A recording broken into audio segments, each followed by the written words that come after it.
Eh bien bonjour à tous les amis, c'est Coco Samodas. J'espère que vous allez tous très bien devant votre écran, je vous le souhaite sincèrement. Écoutez, on se retrouve aujourd'hui pour une nouvelle vidéo Crossmaster sur la chaîne Coco Samodas. On est parti tout de suite. Donc devant vous, selon les personnes qui regardent la vidéo, vous pouvez voir un bout de boîte Crossmaster qui doit vous rappeler un petit peu des souvenirs. Effectivement, il s'agit de la toute première boîte de jeu Crossmaster, sortie en 2011, 2012, truc comme ça a presque 10 ans. Et en fait, vous voyez devant vous les 8 personnages alignés qui font partie de la boîte. Alors vous dites, mais qu'est-ce qu'il va nous faire comme vidéo encore ce Coco Samodas? Eh bien écoutez, on se voit aujourd'hui pour analyser quelle serait la meilleure compo possible parmi les 8 personnages de la boîte. C'est-à-dire, imaginons que ce soit il y a des années ou même aujourd'hui, imaginons aujourd'hui, un joueur achète la boîte de démarrage Crossmaster, il a envie de voir ce que c'était. Et bien, quelle est la team qu'on peut lui conseiller parmi les 8 personnages présents? C'est-à-dire qu'il n'en a pas d'autres. Donc voilà, c'est pour ça qu'on est là aujourd'hui. Donc sur les 8 personnages, j'ai quand même un petit peu réfléchi et j'ai réussi à en faire ressortir une petite compo de 4 personnages parce qu'ils sont tous de niveau 3. Cette compo, elle fait apparaître Guillaume Tella, elle fait apparaître Au Petit Soin, elle fait apparaître également le Roi des Bouffetous et enfin Badaboom. Voilà, c'est-à-dire que les 4 autres personnages sont pour moi un petit peu moins intéressants combinés ensemble que les 4 autres personnages que je vais vous présenter maintenant. Donc on commence par l'ami Guillaume Tella, qui est donc l'archer du groupe. Le voici, le voilà. Donc Guillaume Tella, il a quand même un gros avantage, c'est qu'en étant un Kra de niveau 3, il a 7 d'initiative, ce qui est pas mal du tout. Il possède 3 points de mouvement, 6 PV et 6 PA. Bon, 6 PV c'est sûr, c'est pas beaucoup, mais vous allez voir pourquoi. Il a un sort qui va de 3 à 8 cases en portée modifiable, c'est-à-dire qu'il peut viser une case plus loin s'il se met sur une caisse, qui coûte 3 PA et fait 1 dégât de l'élément air. Donc il peut faire cette flèche harcelante 2 fois par tour, ce qui est très bien. Il possède en plus de ça un sort tir à distance qu'il peut utiliser une fois par tour, qui coûte 1 PA. Ce tour, les sorts de Guillaume Tella gagnent plus 3 de portée max, mais il perd tous ses points de mouvement. Donc c'est-à-dire que ses flèches peuvent atteindre 11 cases si il est sur une case basique, et s'il monte sur une caisse, il peut atteindre 12 cases. Vous pouvez comprendre à quel point c'est énorme. Donc effectivement, et en plus il a le pouvoir esquive, si jamais il se fait rattraper par un Crossmaster adverse, il peut avoir une possibilité supplémentaire de s'échapper. Donc vous pouvez voir que c'est quand même un Crossmaster qui, malgré son faible nombre de PV, est très bâtard à distance. Et du coup il peut faire perdre beaucoup de points de vie à distance à vos adversaires. Faites bien attention à la manière dont est fait le terrain, dont sont positionnés vos Crossmasters, pour que la flèche puisse être valide avec la portée qui est disponible. Donc voilà, ça c'est un premier atout de la compo, mais il en reste 3 autres. Donc le deuxième atout, il s'agit de Au Petit Soin. Au Petit Soin, c'est la fée du groupe, c'est la petite fée régénératrice, on va dire. Et c'est un personnage que j'adore depuis le tout début, depuis que j'ai appris à jouer à ce jeu. C'est mon personnage, un de mes personnages préférés. Donc Au Petit Soin, c'est une Eniripsa de niveau 3. Alors elle a que 1 d'initiative, donc elle permet pas forcément à la team de commencer en premier, mais bon, c'est pas très grave. Elle a un premier sort qui va de 2 à 4 cases avec portée modifiable, qui s'appelle Mot Interdit. C'est une attaque qui coûte 4 PA et qui est de type feu, qui fait perce armure. Donc ça veut dire que l'adversaire ne peut éventuellement pas se défendre. Elle a également une autre attaque qui en fait est la pièce maîtresse de ce personnage. Il s'agit du Mot Soignant, qui coûte 3 PA et qui va de 0 à 3 cases. C'est-à-dire qu'elle peut se soigner elle-même, mais aussi soigner des alliés qui sont à jusqu'à 3 cases de distance.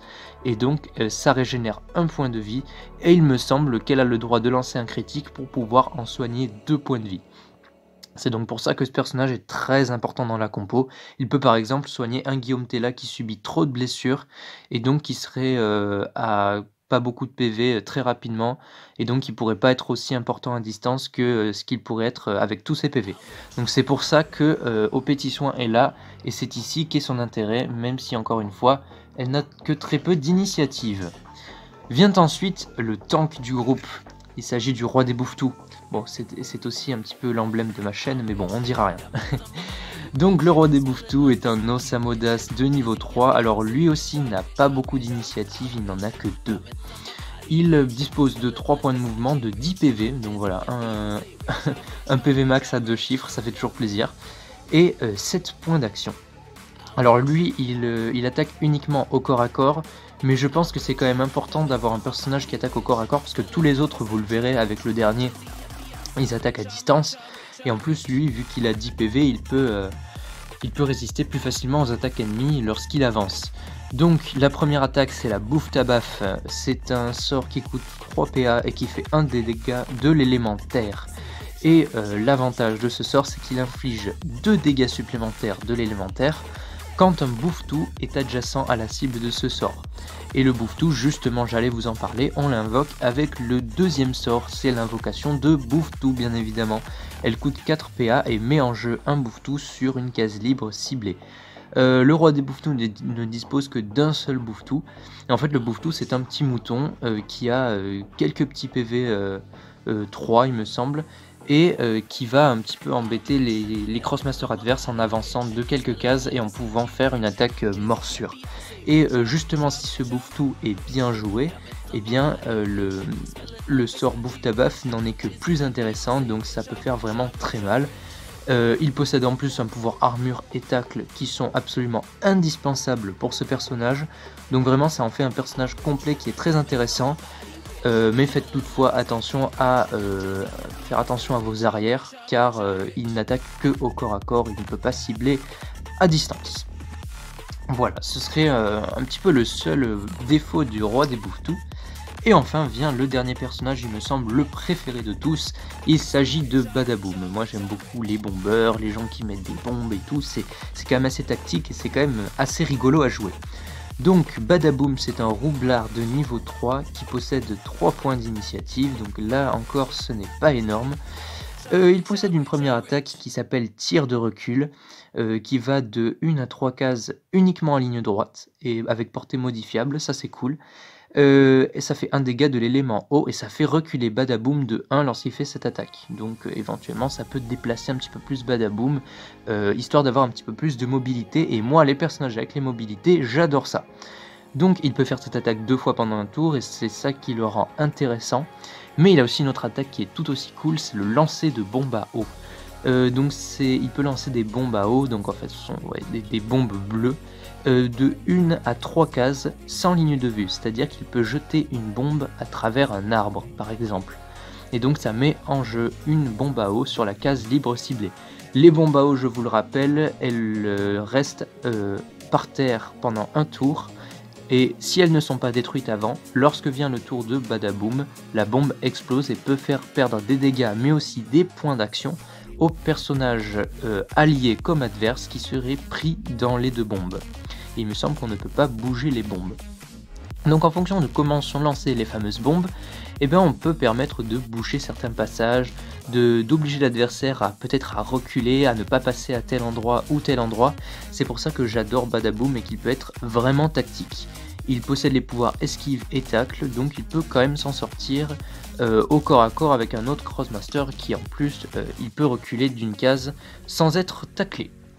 Et bien voilà les amis, c'était la présentation de cette petite team que je trouve plus puissante que les 4 autres personnages derrière, c'est-à-dire la Reine des Tofu, Oscarnac, Anatomy et Créole Panicon, même si Oscarnac je l'aime beaucoup aussi, j'ai dû faire un choix.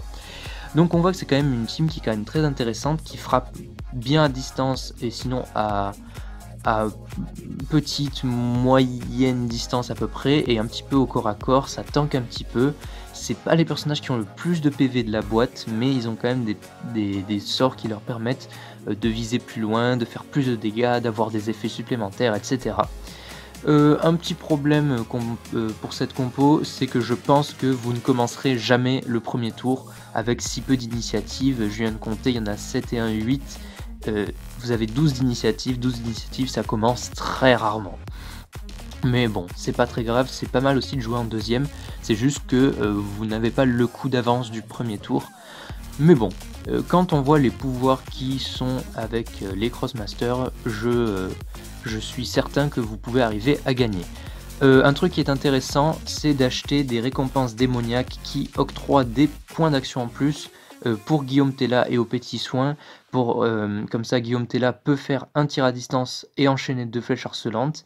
Et aux petits soins peut enchaîner un mot interdit et un mot soignant, parce que de base, elle ne le peut pas.